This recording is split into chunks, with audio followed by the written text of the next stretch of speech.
биз мурда кыздарыбызды тирүүлөй күнчүбүз. Менин дагы бир кызым бар эле. Бир күнү апасына муну кийиндир, тайекелерине алып барам дедим. Аялым болсо унчукпай айтканымды аткарып жатты. Папестеген байкуш кызыбыз бир аздан кийин аңгеке ыргытылып, тумчугуп өлөрүн билсе да, каршы чыкканга аялымдын акысы жок болчу. Кызым болсо чын эле тайекемдикине барам деп ойлоп, кубанганынан ары-бери чуркап жатты.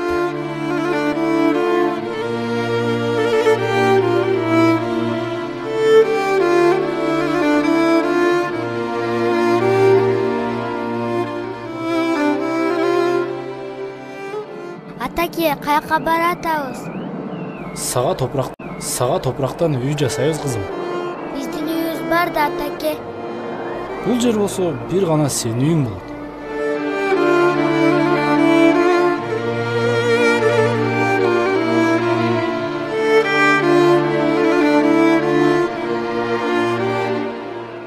Мени көтөрүп алчы. Апамды неге уруштуң? Сага үй жасайын десем макул болгон жок да. Ошого, кызым.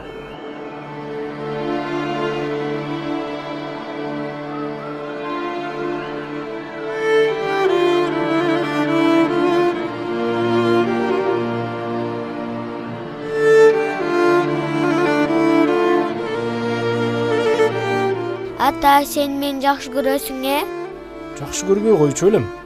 Албетте жакшы көрөм, кызым. Үйүмдү неге алыс жакка жасап атасың, ата?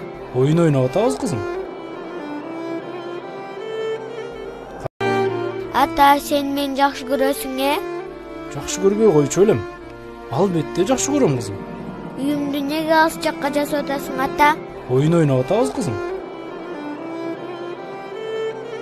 Кана, кел, отур.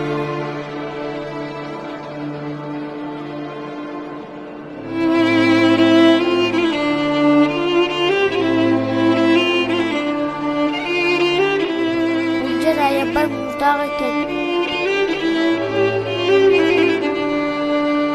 Ана, кел, үстүңдү көмөйүн, Мынтип.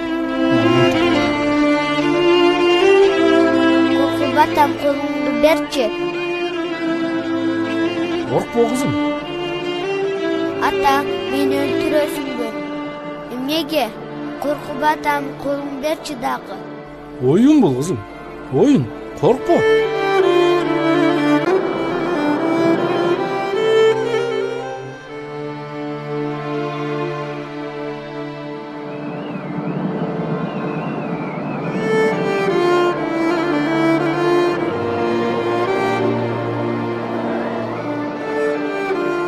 Жүрөктү сыздаткан, төбө чачты тик тургузган мындай окуялар көп эле болгон. Жазыксыз нечендеген кыз наристенин өмүрү кыйылды.